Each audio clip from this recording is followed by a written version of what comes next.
waxaan ahay aabba dhiman maanta idaacadda goobjoog waxaan u soo booqday oona nasiib ah u yeeshtay in aan maanta dhibka aniga haysto aan uga hadlo muddo badan ayaan raadinaya qof jaaniskan is siiyo marka ugu horeysa aad iyo aad ayay ugu mahadsan yihiin wanaaggan iyo fursaddan qaaliga ay siiyeen mideeda labaad walaalayaal ummadda Soomaaliyeed ummadda muslimiinta meel kasta ay joogaan waxaan ku salaamay assalaamu calaykum waraxmatullaahi wabarakaatuh qofka kulli waxaan ahay aabba dhibaataysan oo magaciisa la yiraahdo Saalax Sani Yuusuf Cali ku nool magaalada Muqdisho dib oo aad iyo aad muddo 9 sano aan ku hurdi waayo aan ka harsi waayo ay haysto waxaan ahay aabba dhiban muwaadin Soomaaliyeed taariikh xun oo waxa igu dhacday ama i haysato qof kasta oo muslim hadii loo sheego dabcan jid oo asiga gilgilayso Allahumma musta'an marka walaaliya aniga oo hadda ka hor xabsiga Sacuudiga ku jiro talxiil taariikhda markii ay ahayd 2010kii ayaa waxa igu dhacday wiil yar oo 8 bilood jiro iyo gabar yar oo 1 sano bar jirto ayaa tarxiilka la soo galay markii la qabtay xabsiga Sacuudiga la ii galiyay ayaa waxa la igu yiri meeshan xabsiga sida xaqiiqadan waa run xabsiga waa meel weyn oo nadaafadiisa aysan wanaagsaneyn oo uraysa waaye dabcan waxa la igu yiri ilmahan yar yar ka ah waa la igu sawir aniga iyo labadeeda cunug wiilkay iyo gabadhiisa aan u haayo ayaa la igu sawiray waxa la igu yiri ilmaha yar yar xanaanada meeshan waa xabsi weyn ilmaha yarka lagu ma hayn karo dabcan aniga marka waxaan ahay nin maxbuus ah Allah wixii lay amro waxaan ku qasbanay inaan qaato waayahan ilmihii wiilkii oo 8 bilood jiray iyo gabadhii sanad iyo barka jirtay waa la iga wareejiyay meel waxa jirta xanaano caruurta yarka lagu hayo marka uu aabaha oo wado ilmaha because aniga gabadha ilmaha iyo dhashay daruuf jirta aawadeed ayaa Yemen ayaa isla joognay ilmihii ana waxa ku wadhi ku ballan inaan Soomaali aagi cala daruufta nolosha meesha ayaan cajibi weysay ina ilmahan Soomaali aan geeyno kadib arrizq ala Allah oo ilaahay rizq aduurka ilaahay u raadsano ilmihii markii laga reebtay si muddo marka meesha aan ku jiray waxa dhacday maalmaha kamid markii la gaar xilligii diyaaradda ee bixisay ayaa magacyada xabsiga ku jiro qof ayaa loo yeerinaya waxa la yiri Saalax Sani Yuusuf Cali aabay gacantan taagay waxa la dhiibay warqadii aan ku baxay ayaa la dhiibay bas waxa dhacday warqadii waxa arkay labadii cunug iyo gabadheedii wiilkii sawirkeeda oo arkay wiilkii oo sawirka laga jeexay bas waxaan dhahay walaalayaal maxaa dhacay wiilkaygi aabay dabcan waa taqaanin maxbuus hadalka lagu yiraahdo qaadanin cid aad baanta waxa ka qaadan kartid ma jirto على حال عنقي وإسكودي بس ده عسكري أي هاين هبلو ويقود قصله هبلو عنقي سابر هبلو عنقي سابي طبعا عبار أي إندي المكي ماذن إلى وحق قدروا حنا مرك أنا هلب كي أما عنقي أو نول إيجار من أن كهينين هل كان إن أنكبحه جو أنكي ما أي هاد بس وحيقول ده مرك هذه أي كافرنتا واحد دي بحيث وأنا بحذا هذيك أنا حبسي أسكن قطع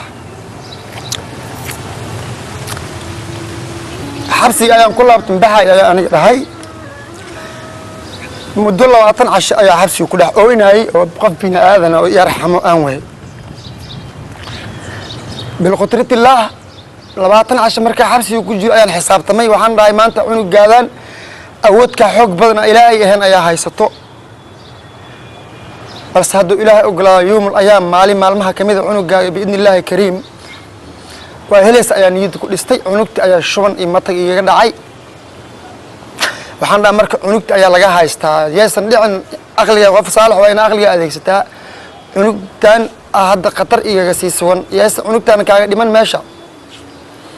أنا قول بهارسن أن رالي كهين أيا قابت الديارد ولا جرع أيا وحنا نقول سوق هذا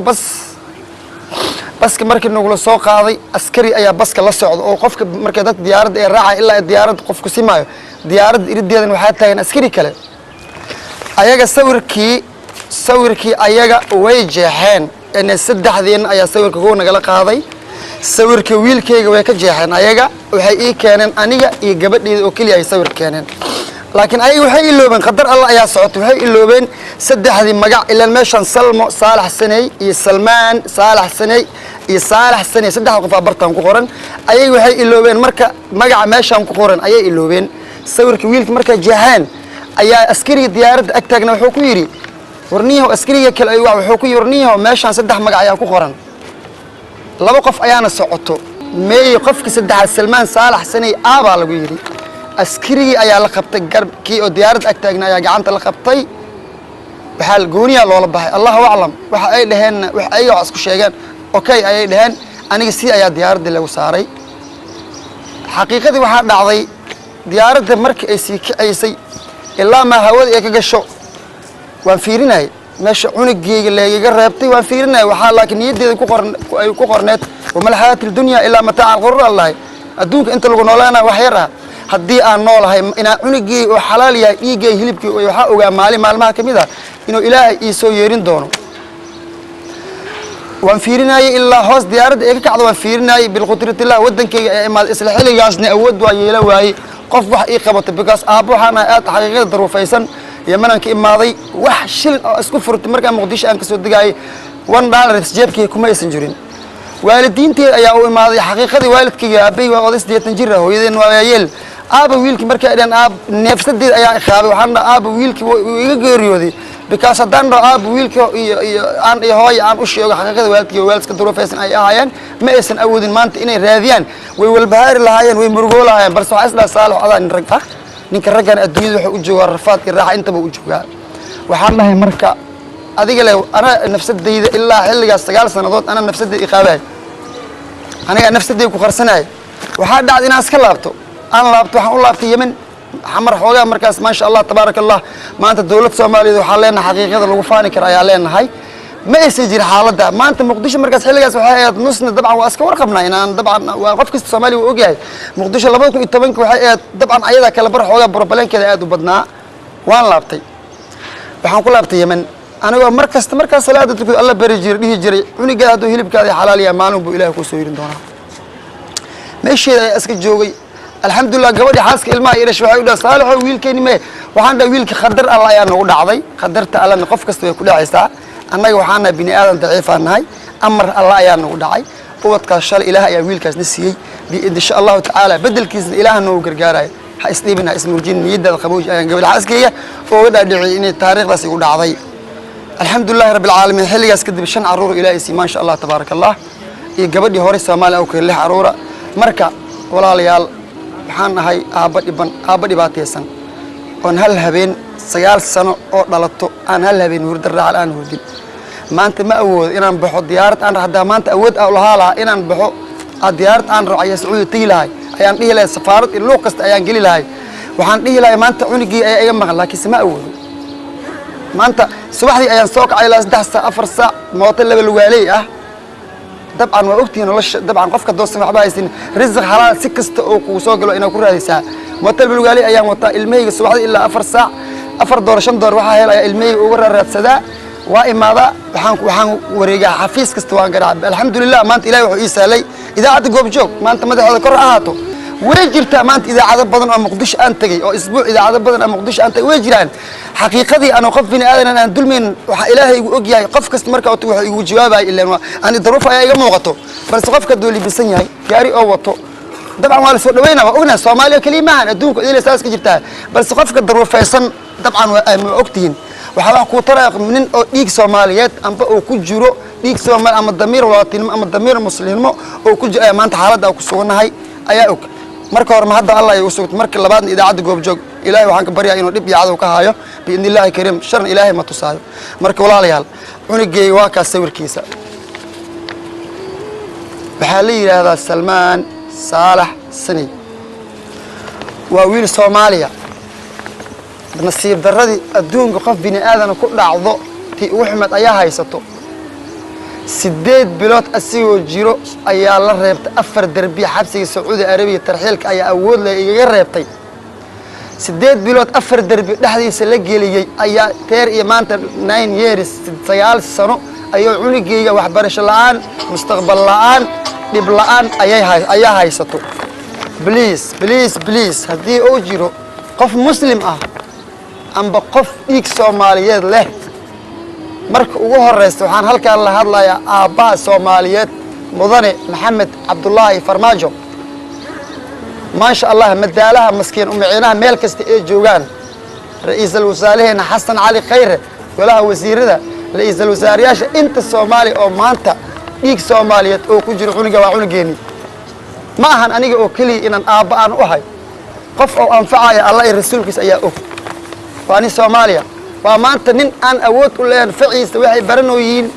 ficiisa maanta heerka ay marayaan aan awood u lahayn waay ma yaqaan aabihii hooyadii ma yaqaano wadanka uu dhashtay ma yaqaano gacanta wuxuu ugu jiraa awood ilaahay